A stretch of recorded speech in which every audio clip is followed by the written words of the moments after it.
Hello friends, welcome to YouTube channel tips and tips.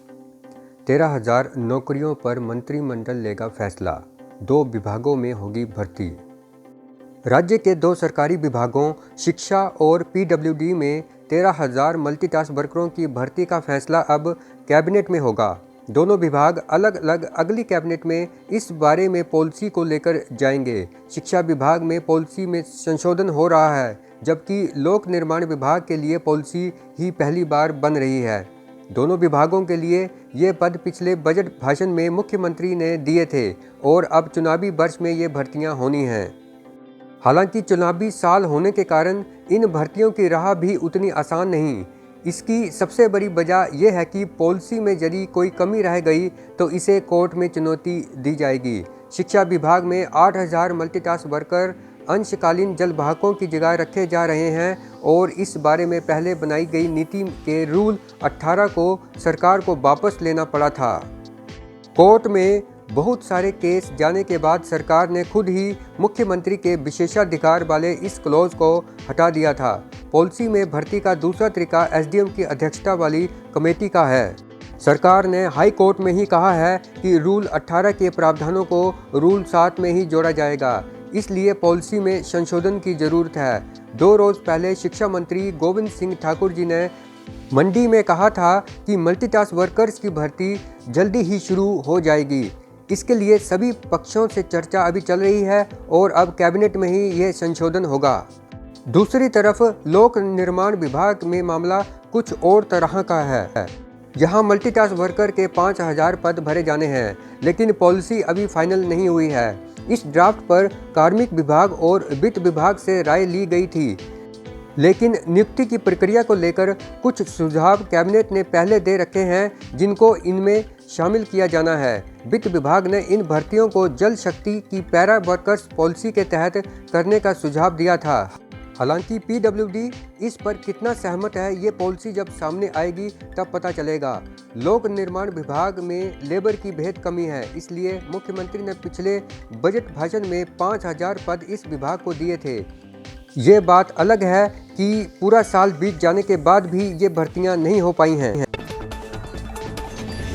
JBT नियुक्तियों की उम्मीद जगी।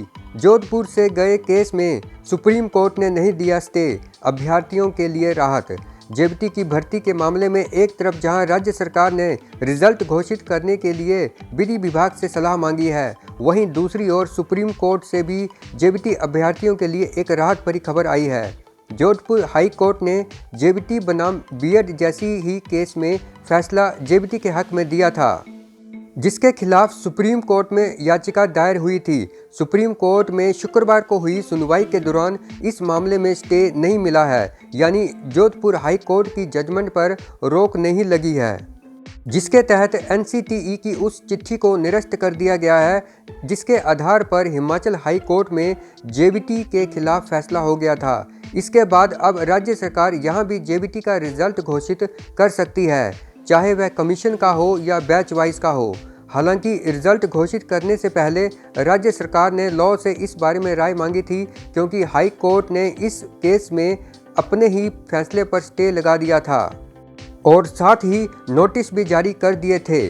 दूसरी ओर हिमाचल सरकार के महाधिवक्ता अशोक शर्मा जी ने कहा था कि वह इस मामले में राज्य सरकार को कोई भी सलाह देने से पहले जोधपुर हाई कोर्ट के फैसले पर सुप्रीम कोर्ट गए केस का इंतजार करेंगे।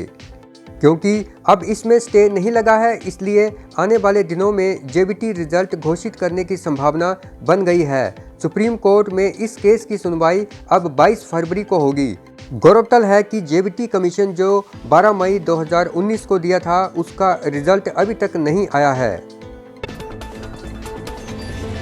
बोर्ड परीक्षाएं 9 मार्च से, तीसरी, 5वीं और 8वीं कक्षाओं के लिए डेट शीट जारी।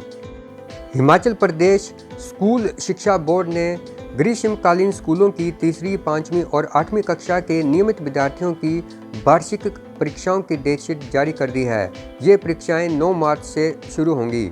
इन तीनों कक्षाओं की परीक्षाएं सुबह के सत्र में ही आयोजित की जाएंगी। शिक्षा बोर्ड के अध्यक्ष डॉक्टर सुरेश कुमार सोनी ने कहा कि तीसरी, 5वीं और 8वीं कक्षाओं की परीक्षाएं 9 मार्च से शुरू होंगी। इस दौरान कोविड के प्रोटोकॉल के तहत इन परीक्षाओं का आयोजन किया जाएगा। गौतम अडानी बने एशिया के सबसे बड़े रईस, मुकेश अंबानी को पीछे छोड़ा। अडानी ग्रुप के चेयरमैन गौतम अडानी एशिया के सबसे बड़े रईस बन गए हैं। फोर्ब्स रियल टाइम बिलियनर के मुताबिक अडानी की नेटवर्थ 90.1 अरब डॉलर पहुंच गई है और वह दुनिया के अमीरों की लिस्ट में 10वें नंबर पर आ गए हैं। एशिया में उन्होंने रिलायंस इंडस्ट्रीज़ के चेयरमैन मुकेश अंबानी को पीछे छोड़ा है। अंबानी की कुल नेटवर्थ अब 90 अरब डॉलर रह गई है।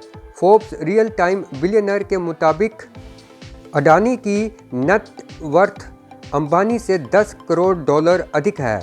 अडानी को 2008 में पहली बार फोर्ब्स की लिस्ट में जगह मिली थी, तब उनकी नेटवर्थ 9.3 अरब डॉलर थी। अडानी ग्रुप की 6 लिस्टेड कंपनियां हैं, जिसमें से अडानी ग्रीन एनर्जी के शेयरों के पिछले एक साल में 77% उछाल आया है। तो दोस्तों, इस सेशन में इतना ही। जल्दी ही मिलते हैं एक नई वीडियो में नई जानकारी के साथ। चैनल को सपोर्ट करने के लिए वीडियो को लाइक करें, शेयर करें और साथ में चैनल को सब्सक्राइब भी जरूर कर दें।